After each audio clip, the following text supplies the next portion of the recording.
pour vous, le ragondin, c'est un genre de gros rat un peu dégueu, hein. Non mais avouez-le, c'est pas grave. Ah bah c'est plus facile de s'émouvoir d'un Bambi, c'est sûr. Ouais, alors sauf que c'est pas un rat, et que s'il est là, c'est entièrement à cause de nous, hein, les humains. Qu'on aime bien faire des expériences quand ça nous semble être une bonne idée. Ouais, là on va en causer des bonnes idées. Parce que le ragondin, voyez, bah, il a rien à foutre là, hein. Mais il est là. Il est même trop là. Mais sur cette chaîne, il y a un truc que je ferai jamais, c'est diaboliser un animal et lui faire revêtir les atours de la bête immonde. Bah parce que lui, il a rien demandé, voilà, il vit sa vie de ragondin comme dans son aire d'origine. Aire d'origine dont aujourd'hui il se tape complètement. Donc on va sortir de ce réflexe humain qui consiste à affubler les créatures diverses de qualité et de défauts, généralement en fonction de ce qu'elles font bien ou pas sur Instagram. Oui, le lion c'est gentil, et la hyène, c'est méchant. Non, on va le regarder tel qu'il est, et je suis sûr qu'à la fin de cette vidéo, vous aurez une autre image de lui. C'est bon, vous êtes abonné? Non? Bah c'est maintenant les gars, on prend 2 secondes et on fait zizir aux youtubeurs. C'est fait, vous êtes des crèmes.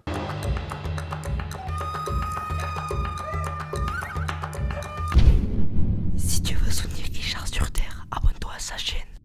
Le ragondin, des fois on le voit, et des fois on le voit pas.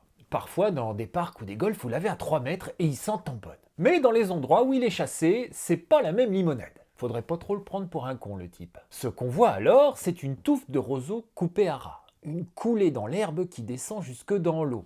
Un trou à moitié noyé sous les racines. Et si vous regardez bien la berge, vous verrez des endroits où la terre a lâché, où les racines pendent dans le vide, où la rive a glissé d'un coup. Sous vos pieds, il peut y avoir une galerie, souvent plusieurs. Une berge qui avait l'air solide se transforme en traquenard. Et là, vous comprenez que le problème, il n'est pas que dans l'eau. Et puis, si vous restez là un moment, surtout le soir, vous finirez par le voir. L'eau bouge à peine, une tête sort, basse et massive, 2 incisives oranges qui se détachent de la toile noire des eaux stagnantes comme un phare maléfique dans une nouvelle de Lovecraft. J'en fais peut-être trop là. Le dos qui suit, la grosse queue cylindrique qui traîne en surface finit de dessiner la bête. Vous pouvez passer 100 fois au même endroit sans le voir, et un jour il est là, le cul posé sur la berge, tranquillou, en train de mâcher comme si c'était son salon. Limite hautain. Mesdames et messieurs, voici le ragondin.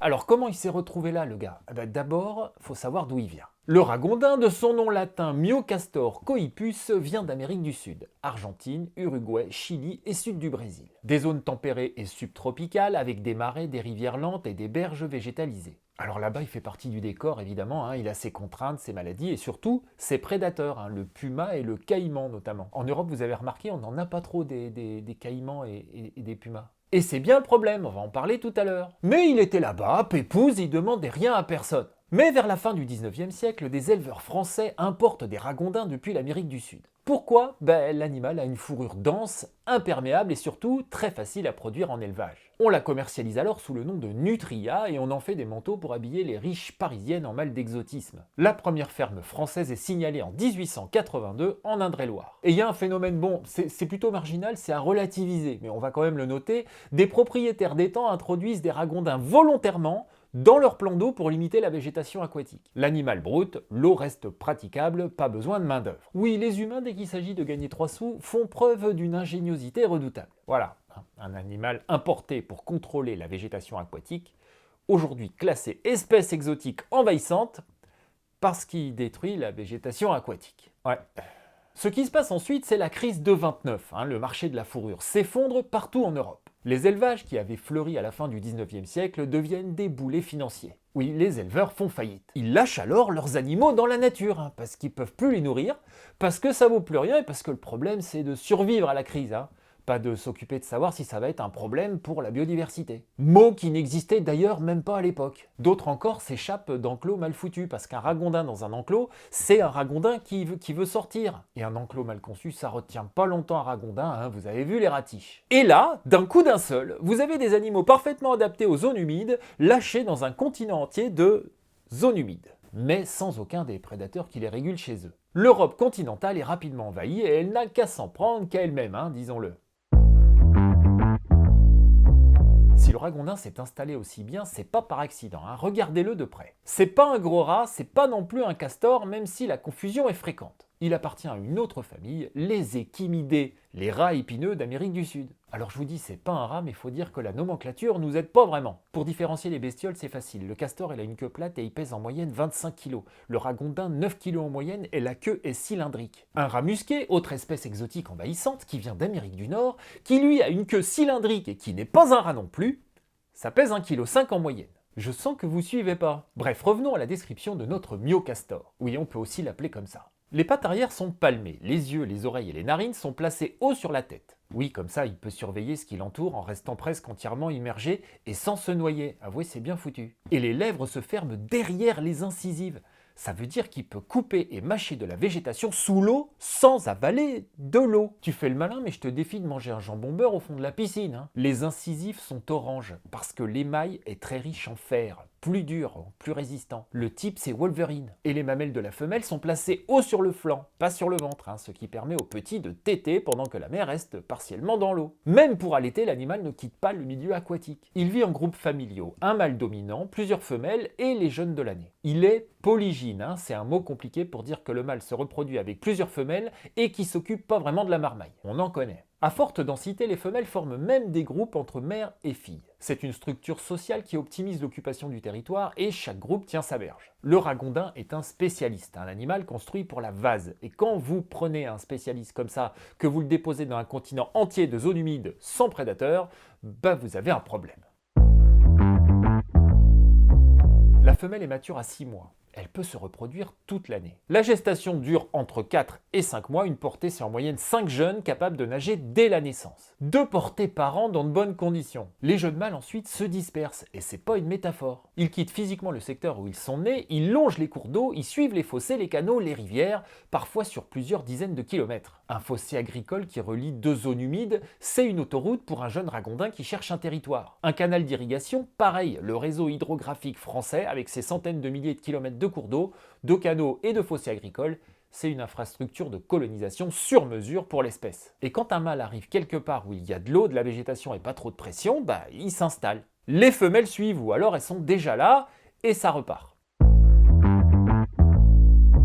Ce qui freinait le ragondin avant, c'était pas le fusil, c'était le gel. À la base, son corps n'est pas fait pour les hivers de chez nous. Quand les températures tombent durablement en dessous de zéro, les extrémités gèlent. Les entrées des terriers des ragondins sont submergées, hein, donc quand l'eau prend en glace, l'accès est coupé. L'animal se retrouve dehors sans refuge dans le froid. Les jeunes et les individus affaiblis disparaissent en premier. Dans le marais Poitevin, par exemple, après des hivers vraiment durs, les études documentent des effondrements de 80 à 90% des populations locales. C'est carrément une hécatombe. Pourtant, il a une réponse comportementale au froid. Les ragondins se regroupent, se serrent les uns contre les autres pour limiter les déperditions thermiques. Des mesures en labo ont montré que ça peut réduire le métabolisme au repos de 20%. Alors c'est pas rien, mais face à une vague de froid qui tient, ça suffit pas. Pendant longtemps, ce filtre fonctionnait très bien. Les hivers européens limitaient les populations et empêchaient la colonisation vers le nord. Alors dans le sud de la France, ce filtre a quasiment disparu. Les hivers méditerranéens sont devenus trop doux pour provoquer une mortalité significative. Les populations s'y sont stabilisées à des densités élevées sans jamais subir les effondrements hivernaux. C'est là qu'on mesure le mieux ce que ça donne quand le verrou lâche complètement. Mais partout ailleurs aussi, le filtre s'affaiblit. Les hivers rigoureux sont moins fréquents et moins longs. Le ragondin progresse alors vers le nord de la France et colonise les secteurs où il était absent. C'est mécanique, hein. Le froid reste un des principaux verrous naturels de l'espèce. Quand il se dessert, l'animal avance. Bon là on tape dans le dur, hein. On l'a vu, le ragondin est une espèce exotique envahissante qui n'a pas de prédateurs. La conséquence c'est que sa présence pèse lourd sur la biodiversité. Voici comment. Le ragondin ne broute pas comme un herbivore ordinaire. Il coupe les tiges à la base, il arrache les rhizomes. Et ce geste-là, il tue la plante. Le rhizome c'est la tige souterraine. Arrachez ça et la plante repart pas. C'est la même différence qu'il y a entre tondre une pelouse et arracher les racines. Alors à faible densité, comme d'habitude, l'impact reste limité. À forte densité, dans les milieux sensibles, l'effet, c'est celui du désherbant sur les ceintures de végétation. Les roseaux, les joncs, les massettes, les nénuphars, tout y passe. D'abord, c'est une trouée, puis une plaque entière qui fout le camp. Et quand la végétation disparaît, c'est pas juste une plante qui manque. C'est un habitat entier qui dégage. Au lac de Grandlieu, en Loire-Atlantique, l'arrivée du ragondin dans les années 70 a coïncidé avec la disparition des grands herbiers de macrophytes. C'est les plantes aquatiques. Les joncs qu'il détruisait régulièrement au centre du lac, c'étaient les supports de nid de la guifette noire, un laridé protégé par la directive oiseau. Quand les joncs ont disparu, l'oiseau a disparu aussi. En Brenne, dans l'Indre, les étangs ont quasiment perdu leur nénuphar. Les massifs qui couvraient autrefois la quasi-totalité des plans d'eau ne subsistent plus que sur quelques dizaines d'étangs. Ce qui n'est rien à l'échelle des étangs de la Brenne, hein. C'était là que nichaient la Guifette Moustaque et le grèbe à cou noir. Le parc naturel régional de la Brenne, un des territoires de zone humide les plus importants de France, a lancé en 2014 une opération de transplantation de rhizomes. 180 enclos protégés du ragondin sur 81 étangs pour replanter ce que l'animal avait arraché. Et puis les roselières, c'est pareil, hein, le butor étoilé, le blongios nain, le busard des roseaux. Tout ça dépend de la qualité des roselières pour nicher. Quand les tiges disparaissent, les nids n'ont plus de support. Alors le ragondin, c'est pas un prédateur de nid, hein. Non, mais j'en vois deux qui dorment. L'impact, c'est la destruction de l'habitat. Il est là le sujet, hein. Et puis les herbiers aquatiques, c'est aussi des zones de ponte du brochet, de la tanche, de la carpe et de bien d'autres poissons. Quand les herbiers disparaissent, les frayères disparaissent aussi. Et les ceintures de végétation sur les berges en ponte douce, c'est là où grenouilles, crapauds et tritons pondent leurs œufs. Et c'est précisément ça que le ragondin détruit. Oui, les mêmes structures végétales servent à tout le monde, hein. Ça s'appelle un écosystème. Un écosystème qu'avait pas du tout prévu le ragondin au départ. La destruction des herbiers et le piétinement du fond augmentent aussi la turbidité de l'eau, c'est-à-dire les matières en suspension. Ce qui empêche la lumière de passer. Ça inhibe la repousse des plantes aquatiques, et sans plantes aquatiques, pas de photosynthèse, pas d'oxygène produit dans l'eau. C'est là que l'eutrophisation s'installe. Trop de nutriments libérés par les sédiments remués, les algues prolifèrent, l'oxygène disparaît, le milieu s'asphyxie progressivement. Une mare turbide qui s'eutrophise. Ah bah celle-là, vous la sortez telle quelle dans un dîner, vous faites sensation, hein. Eh ben une mare turbide qui s'eutrophise, bah c'est une mare qui devient hostile à la plupart des espèces qui l'habitaient. Sur la berge, les galeries peuvent atteindre 10 mètres de long. Et les entrées sont submergées, hein. Ce réseau fragilise donc les berges de l'intérieur. La vase s'affaisse, la rive s'effondre. Et puis en plus, ça coûte cher et pas seulement en biodiversité, hein. Les agriculteurs en bord de marais ou de canal voient leur culture entamée. Maïs, prairies, betteraves. Alors les collectivités payent pour reprendre les digues qui s'affaissent, sécuriser les ouvrages hydrauliques ou restaurer les berges. C'est du budget réel, hein, mais territoire par territoire. Le ragondin est aussi vecteur de leptospirose. La bactérie se transmet par contact avec des eaux souillées par ses urines. Pêcheurs, kayakistes, hein, travailleurs sur les ouvrages, mais aussi n'importe qui se baigne dans une rivière ou un plan d'eau en été. La leptospirose est une maladie d'eau douce et la France est le pays européen avec le plus de cas déclarés. 441 en 2024, probablement sous-estimé. Alors le ragondin n'est pas le seul vecteur, hein. Le rat commun en est un aussi, mais la densité de ragondins dans les zones humides en fait un réservoir quand même significatif. En France, il est classé ésode, espèce susceptible d'occasionner des dégâts. Ça veut dire que la destruction est autorisée toute l'année sans calendrier ni quota. Il est aussi classé non,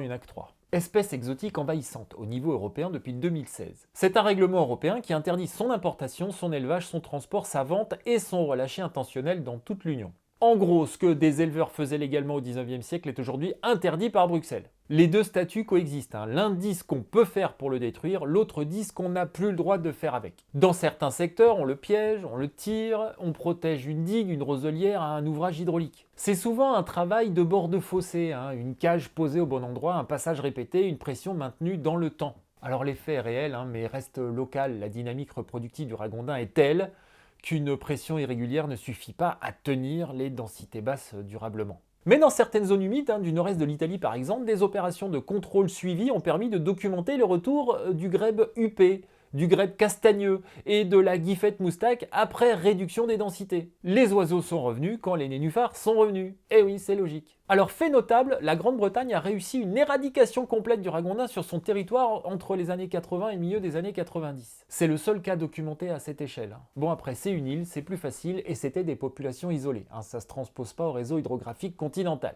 En France d'ailleurs, l'objectif c'est même plus de l'éradiquer. C'est la gestion permanente, territoire par territoire, secteur par secteur. Maintenir les densités suffisamment basses pour protéger ce qui doit l'être. Voilà, on a compris qu'on n'y arriverait pas, hein. Maintenant va falloir faire avec. Après ce point très administratif, je voudrais ramener un peu de corps dans tout ça. Le ragondin est pour moi un formidable animal de chasse. Vous le savez peut-être, hein, je suis archer, et comme beaucoup d'archers, le ragondin a été mon premier gibier tué à l'arc. Alors dans les zones où il est peu ou pas chassé, il est relativement peu méfiant et se laisse approcher à quelques mètres. Mais si la pression augmente, laissez-moi vous dire que ça dure pas longtemps. Le ragondin est plus difficile à approcher qu'un brocard et sa chasse peut être des plus passionnantes. Mais après j'en fais quoi, vous demandez-vous peut-être? Eh bien je le mange, chers amis. Je vais pas vous donner mes recettes de terrine, mais je vais vous mettre en description celle de Maïté. Eh bien, aujourd'hui, nous allons faire du ragondin. Oui, Maïté a consacré une émission à la terrine de Ragondin. Un peu plus coriace. À quelle époque? Les estimations nationales de population sont mauvaises. On trouve le chiffre de 20 millions qui traînent sur Internet, mais le ragondin est quasiment impossible à compter. Ce qu'on sait, c'est qu'il est déjà présent dans la quasi-totalité du territoire métropolitain et que cette présence ne recule pas. Ce qu'on gère aujourd'hui dans les roselières de Brenne, sur les berges de Grandlieu ou dans les fossés du Marais Poitevin, c'est la conséquence d'un choix fait il y a plus d'un siècle. Importer un animal pour sa fourrure, l'utiliser pour entretenir des étangs, le laisser entrer dans les marais, les canaux et les rivières. Mais vous voyez, c'est justement parce qu'on est responsable de ce désastre qu'on doit aussi avoir le courage de corriger ce qui peut l'être.